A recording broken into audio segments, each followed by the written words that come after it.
Certa mulher era considerada pelos colegas como sendo uma pessoa muito religiosa, considerada como sendo a coluna da sua igreja. Ela era muito devota.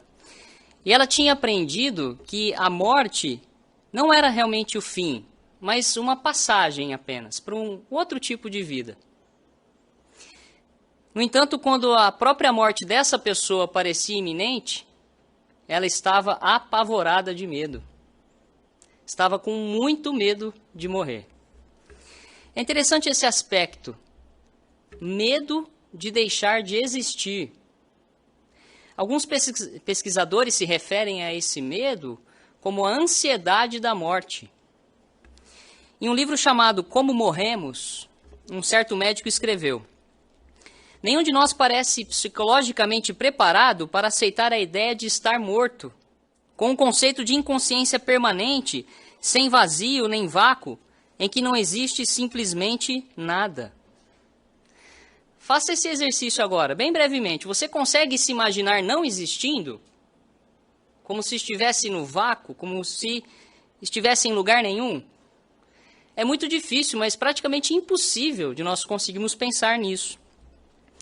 No entanto, independente se nós aceitamos ou não a morte, a verdade é que no mundo inteiro milhões de pessoas morrem todos os anos. E a pandemia do coronavírus fez com que a morte ficasse ainda mais perto de todos nós. Diariamente vendo os noticiários contando o número de mortos por causa da Covid-19. Essa doença terrível que tirou a morte de muitas pessoas, pessoas que nós amávamos. Muitas dessas pessoas nós nem conseguimos nos despedir direito.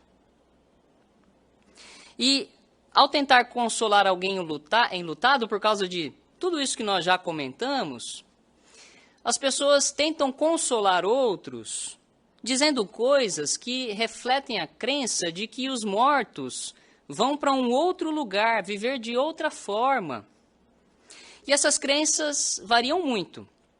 Existem muitas expressões que tentam explicar o que acontece depois da morte. Talvez você tenha ouvido alguém dizer algumas dessas. Por exemplo, olha, Deus queria que o seu filhinho estivesse lá no céu, do lado dele. É um novo anjo que ele precisava para o seu grupo de anjos. Uma outra expressão, a sua esposa não morreu não, fica tranquilo. Mas a alma dela continua no caminho para alcançar a perfeição. Uma outra frase, o marido da minha irmã era um homem tão ruim que eu tenho certeza que ele foi para o inferno. E ele vai sofrer lá para o resto da eternidade. Frases assim, pensamentos assim, mostram essa crença de que a pessoa continua viva de outra forma. Mas o que a Bíblia diz sobre a morte? Abra sua Bíblia, por favor, em Eclesiastes. Eclesiastes, no capítulo 7. Veja o que diz o versículo 2. Eclesiastes, capítulo 7, versículo 2. Diz assim: melhor é ir a uma casa onde há luto do que ir a uma casa onde há festa, pois a morte é o fim de todo homem. E quem está vivo deve refletir sobre isso. Notou essa frase? A morte é o fim de todo homem. Então, é isso que a Bíblia fala. Nessas palavras simples e diretas, a morte é o fim de todo homem, não uma passagem. Então, nesta palestra, nós vamos considerar 3 pontos principais. O primeiro, qual é a definição da Bíblia sobre a morte? Qual é a verdade sobre a morte? A segunda pergunta que nós vamos considerar, por que a morte de Jesus Cristo não foi o fim, como diz Eclesiastes? E a terceira, o que esse fim pode significar para todos nós? Então serão essas as perguntas que nós vamos responder durante essa palestra. Vamos iniciar então com a primeira pergunta. O que é a morte? Como a Bíblia define a morte? A morte é o processo contrário disso que nós vamos ler aqui em Gênesis. Então, por favor, abra sua Bíblia em Gênesis, capítulo 2, segundo capítulo da Bíblia. Gênesis, capítulo 2, o versículo é o 7. Diz assim: E Jeová Deus formou o homem do pó do solo e soprou nas suas narinas o fôlego de vida. E o homem se tornou um ser vivente. Então, o processo da morte é o contrário disso aqui. Então, nós vimos que a pessoa, ela volta a ser pó, porque Jeová formou o ser humano do pó. Não tem mais fôlego de vida, não tem mais respiração. A pessoa não respira mais. E aqui diz também que quando Jeová criou o homem, ele fez ele um ser vivente. A morte é o contrário disso. A pessoa não existe mais, não é mais um ser que vive. Vamos então analisar em detalhes com alguns versículos da Bíblia sobre esse processo contrário ao que nós lemos aqui em Gênesis capítulo 2, versículo 7. Vamos ver então com mais detalhes em Salmo 146, versículo 4. Veja que interessante o que a Bíblia fala sobre o que acontece na morte. Salmo 146, o versículo é o 4. Salmo 146, 4, diz assim: Seu espírito, ou uma outra tradução para essa palavra espírito, de acordo com o idioma original da Bíblia, é fôlego. Então poderíamos ler assim: seu fôlego sai, e eles voltam ao solo. Nesse mesmo dia, os seus pensamentos se acabam. Está vendo que é o processo contrário lá de Gênesis 2:7? Aqui diz que seu espírito ou o seu fôlego, a respiração, para. A força de vida acaba. Não existem mais pensamentos. A pessoa não continua pensando em algo. Não, os pensamentos acabam. Simplesmente assim. Mas então tem um lugar para onde eles vão? A Bíblia também responde. Veja em Eclesiastes, capítulo 3, por favor. Depois, se você quiser, pode deixar sua Bíblia aberta em Eclesiastes. Capítulo 3 de Eclesiastes, versículos 19 e 20. Falando então do destino dos mortos. Dizem assim, Eclesiastes 3, 19 e 20. Pois o que acontece com os humanos também acontece com os animais. Todos têm o mesmo fim. Como morre um, assim morre o outro. E todos eles têm o mesmo espírito, ou o mesmo fôlego, como nós vimos já lá no Salmo. De modo que o homem não tem nenhuma superioridade sobre os animais, tudo é vão. Todos irão para o mesmo lugar. Olha aí o destino. Todos eles vieram do pó, e todos eles retornam ao pó. Então não tem nenhuma superioridade entre os animais e os seres humanos. Todos vão para o mesmo lugar. A morte do animal é igual à morte do ser humano. Eles vieram do pó e voltam a ser pó.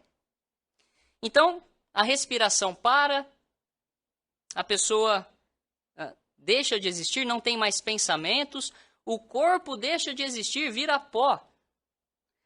Tem algum jeito de alguém nessa situação continuar interagindo com outras pessoas? A Bíblia também fala.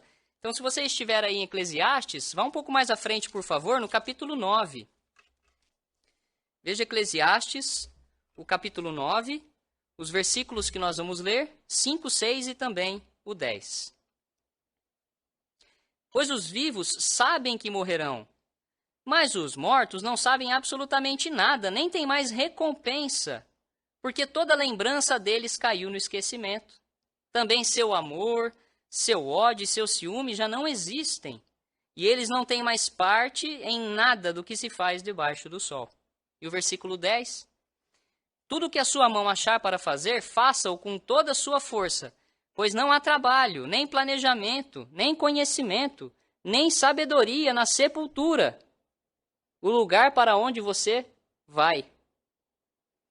Então, não tem como alguém numa situação como nós vimos aqui, sem amor, sem ódio, sem ciúme, não pensa em nada, não existe mais, o corpo já não existe, continuar interagindo de alguma forma com os seres humanos que ainda estão vivos.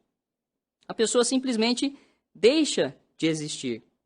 Aqui até mesmo menciona, no versículo 5, toda lembrança deles caiu no esquecimento. Se você for num cemitério, encontrar lá alguns túmulos antigos, talvez com dezenas, muitos mais anos, você vai notar que pode ser que todos os membros da família daquela pessoa já morreram. Ninguém mais cuida do túmulo. E talvez não tenha mais nem o nome da pessoa naquele túmulo. Nem se sabe quem está ali enterrado. Por isso que diz aqui que a lembrança deles caiu no esquecimento. Ninguém mais se lembra. A pessoa deixa de existir. Mas isso pode ser muito difícil de aceitar. Como nós falamos, nós nunca pensamos no dia da morte, a gente não consegue imaginar não existindo. Por que que é assim? Por que que isso nos incomoda tanto? Volte agora, por favor, ainda em Eclesiastes, no capítulo 3. A Bíblia explica por que isso nos incomoda. Eclesiastes, capítulo 3, o versículo o 11, que diz assim: Ele fez tudo belo a seu tempo, pôs até mesmo eternidade no coração deles. No entanto, a humanidade nunca compreenderá plenamente o trabalho do verdadeiro Deus. Então, aí que está o ponto, no versículo 11, dizendo que nós temos eternidade no nosso coração. Jeová nos criou para viver para sempre. Então, se a velhice e a morte fosse algo natural e parte de algum plano maior, será que elas não seriam bem-vindas? Se nós fôssemos criados para morrer, nós não teríamos esse medo de não existir. Temos certeza disso. Mas nós temos esse desejo infinito no nosso coração. Então nós podemos até dizer, verdadeiramente, que não existe morte natural. Alguns até falam, a pessoa morreu, foi morte natural. Mas aos olhos de Jeová, nenhuma morte é natural. Não existe o conceito de morte natural. Porque nós não fomos criados para morrer. Nós somos criados para viver para sempre. E é por isso que a gente nunca pensa, não planeja, não imagina como nós morreríamos, o dia ou a hora. Isso nem passa pela nossa cabeça. Porque nós não fomos criados para morrer. Mas a morte foi colocada em nosso meio por causa do pecado de Adão e Eva. A morte é nossa inimiga, na verdade. Mas Jeová tomou providências. Jeová não nos deixou sozinhos para que esse inimigo fosse derrotado. Jeová fez isso quando ele enviou seu Filho, Jesus Cristo, à terra, para que ele morresse em nosso lugar e desse a vida dele em nosso favor. Então nós respondemos aqui a primeira pergunta: qual é a definição da Bíblia sobre a morte? Ficou bem clara, bem mencionada aqui pelos textos que nós lemos. Mas vamos à segunda pergunta? Nós falamos por que a morte de Jesus não foi o fim. Se nós acabamos de considerar que quando alguém morre, deixa de existir, como foi no caso de Jesus? Não foi o fim para ele também? Para a gente começar a entender, nós precisamos entender por que nós morremos. E a Bíblia nos responde também. Então, por favor, abra sua Bíblia em Romanos, no capítulo 6. Romanos, capítulo 6, o versículo 23. Tem o motivo do porquê nós morremos. Diz assim: Pois o salário pago pelo pecado é a morte. Mas a dádiva que Deus dá é a vida eterna por Cristo Jesus, nosso Senhor. Então, os seres humanos morrem porque pecam. Então, existe um salário, existe um preço que precisa ser pago pelo pecado, esse preço é a morte. Mas e Jesus? Jesus não cometeu nenhum pecado quando ele esteve na terra. Então, ele tinha o direito legal de continuar vivendo para sempre como um ser humano.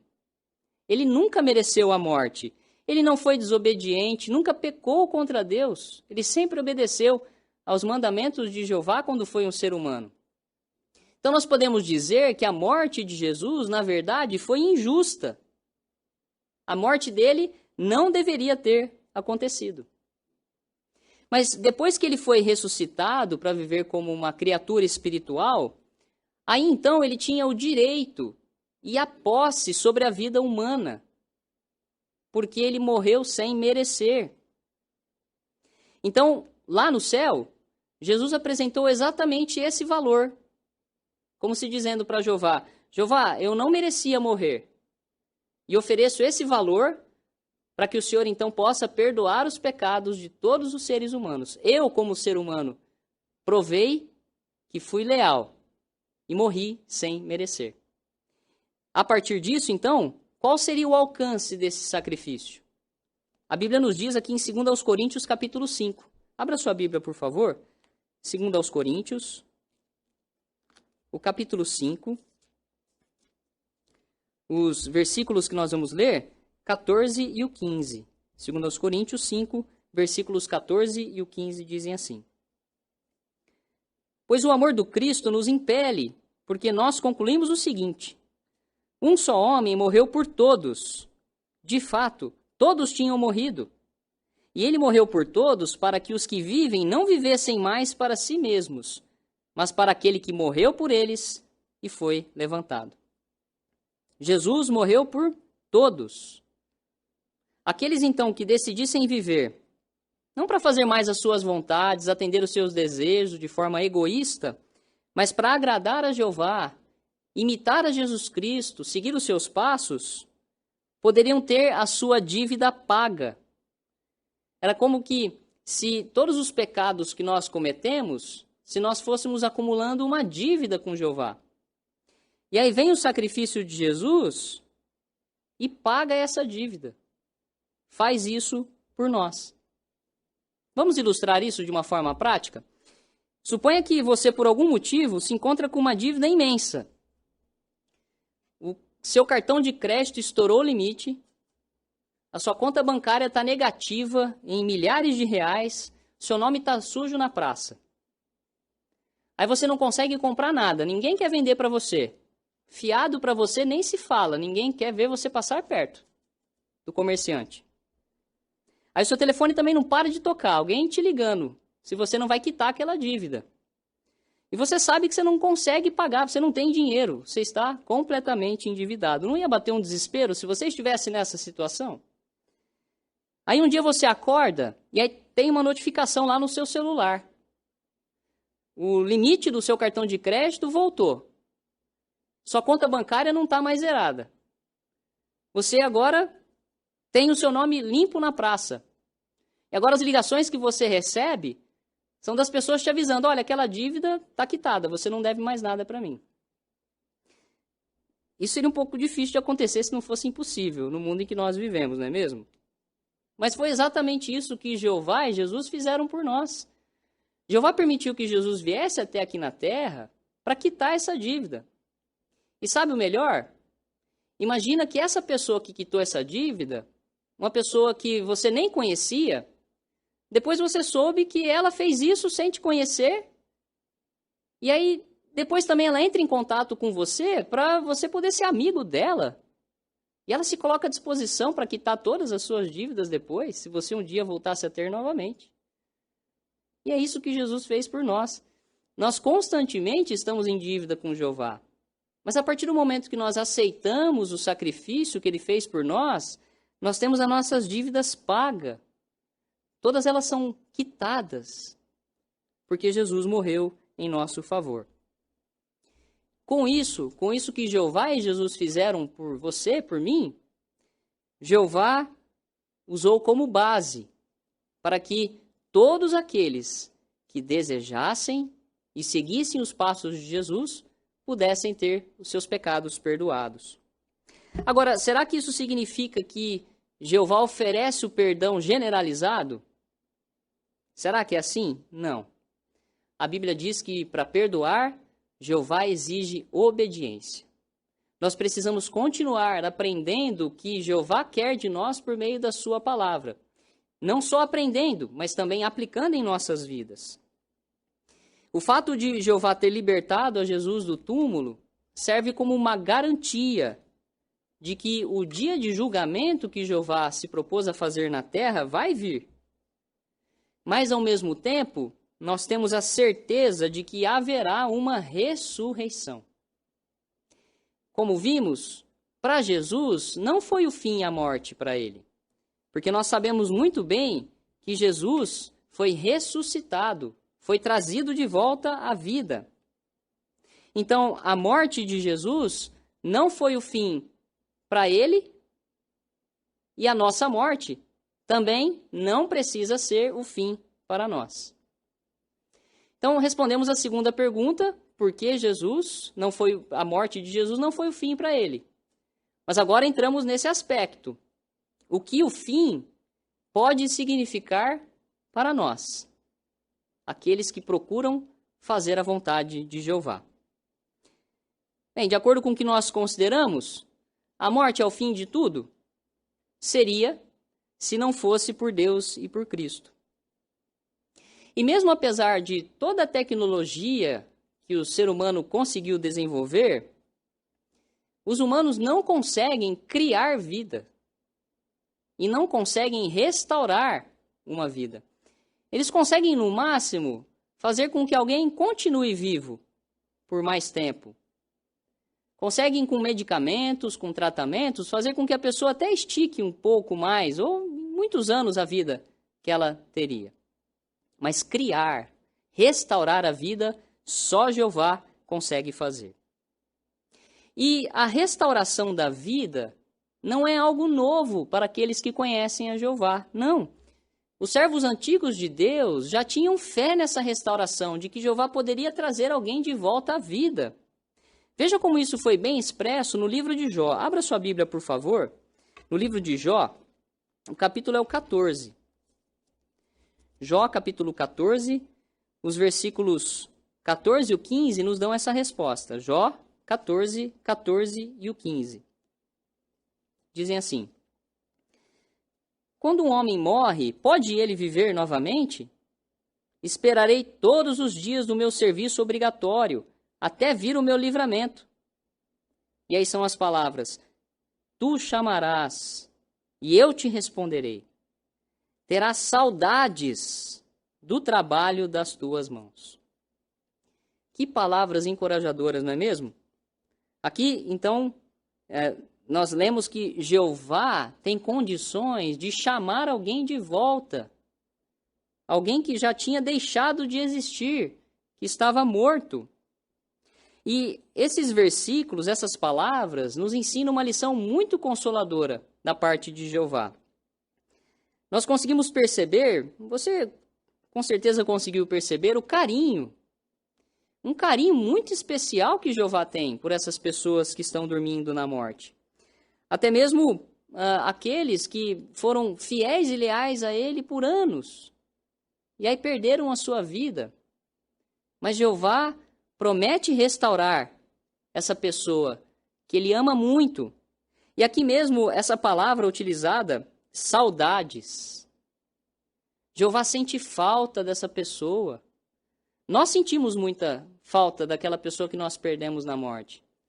Mas Jeová sente muito mais falta do que nós.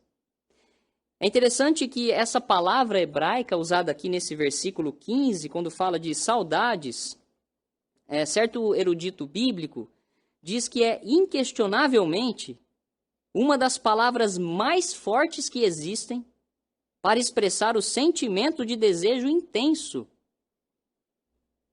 Já pensou nisso? Jeová não só se lembra daqueles que estão mortos, mas ele tem saudade ou um desejo intenso de ver essa pessoa viva de novo, de poder ser adorada novamente por essa pessoa. Esse é o sentimento que Jeová tem. E o próprio Jesus Cristo também demonstrou esse sentimento. Por que podemos dizer isso? Porque nós conhecemos os relatos da Bíblia em que Jesus trouxe pessoas de volta à vida. Jeová deu poder para Jesus fazer isso. Nós nos lembramos, por exemplo, do filho da viúva de Naim, em que Jesus viu aquele corpo, viu o sofrimento da mãe e trouxe o rapaz de volta à vida. Nos lembramos também da filha de Jairo, que Jesus fez com muito carinho e fez com que os seus pais ficassem com uma alegria que nunca tinham sentido antes quando receberam sua filha de volta. E também Jesus trouxe o seu amigo pessoal, Lázaro, de volta à vida. Pôde ter a companhia dele novamente depois de ter morrido. Então, Jesus mostrou que Jeová pensa desse mesmo jeito. Jeová tem carinho, Jeová tem desejo de trazer aquelas pessoas que não só nós amamos, mas Ele também ama muito e quer vê-las de volta. Agora que já passou o tempo suficiente para que todos vejam o resultado da desobediência dos seres humanos às leis de Deus, o momento de Jeová resolver os problemas da terra se aproxima rapidamente. E isso inclui os problemas que nós já conhecemos tanto, ressuscitar os mortos, trazer eles de volta, não para ter uma vida de novo de 20, 30, 40, 50 anos, que ele teve a oportunidade de viver aqui, mas a oportunidade de viver para sempre. É tão certo que Jeová vai fazer isso, que Jeová vai ressuscitar os mortos, que Jeová se lembra dessas pessoas, porque a Bíblia fala que é como se eles estivessem vivos aos olhos de Jeová. Em Mateus capítulo 22, versículos 31 a 32, Jesus citou as palavras de Moisés, quando Moisés escreveu no ano de 1514 a.C., que Abraão, Isaque e Jacó ainda estavam vivos aos olhos de Jeová. Jesus citou essas palavras lá em Mateus. Agora, o que isso significava? Na época em que Moisés escreveu essas palavras, já fazia 329 anos que Abraão estava morto. Isaque havia morrido há 224 anos e Jacó há 197 anos. Mas é interessante que Jeová disse, não que eu era o Deus de Abraão, de Isaque e Jacó. Não, eu sou o Deus deles. Isso nos mostra que Jeová tem uma memória infalível. Então, aquela pessoa que nós amamos, que você ama, e que infelizmente já morreu, Jeová consegue na sua memória e na sua perfeita sabedoria continuar enxergando aquela pessoa como se ela ainda estivesse viva. Não é emocionante saber disso? É muito consolador saber que essas pessoas estão vivas na memória de Jeová. Conforme então nós vimos nesta palestra, analisamos um pouco a morte, mas a esperança que nós podemos ter. Primeiro, nós vimos que a morte não é uma mudança, uma passagem, como muitos acreditam. Não. Simplesmente, quando nós morremos, nós deixamos de existir. Segundo ponto, nós vimos que a morte de Jesus não é o fim de tudo, porque Jesus não merecia morrer. Mas vimos, no terceiro ponto, que por causa da morte de Jesus, por ele ter morrido perfeito, a morte não precisará ser o nosso fim, porque nós temos a condição de ser perdoados por Jeová por meio do sacrifício de Jesus. E temos a esperança de viver para sempre. E viver para sempre com aqueles que Jeová vai trazer de volta à vida. Então, que a esperança da ressurreição continue muito firme nos nossos corações. A morte um dia vai deixar de existir.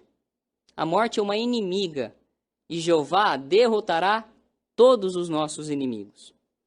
Mas em vez de nós irmos a funerais, nós podemos, na verdade, nos imaginar em sessões de boas-vindas aos ressuscitados. Inclusive é o que nós vemos nessa imagem. Alguém sendo recebido, uma sessão de boas-vindas com seus amigos, pessoas em que ele amava, pessoas que amavam a ele, estão todos felizes recebendo ele com uma festa. Então, é esse tipo de imagem que nós queremos ter na nossa mente. Nunca mais funerais, mas sessões de boas-vindas para receber aqueles que nós amamos ressuscitados. Obrigado pela imagem. Então, que nós não tenhamos dúvidas de que no novo mundo de Deus, os nossos sentimentos serão de muita gratidão a Jeová, o Deus, o nosso Criador, que vai acabar com a morte para sempre.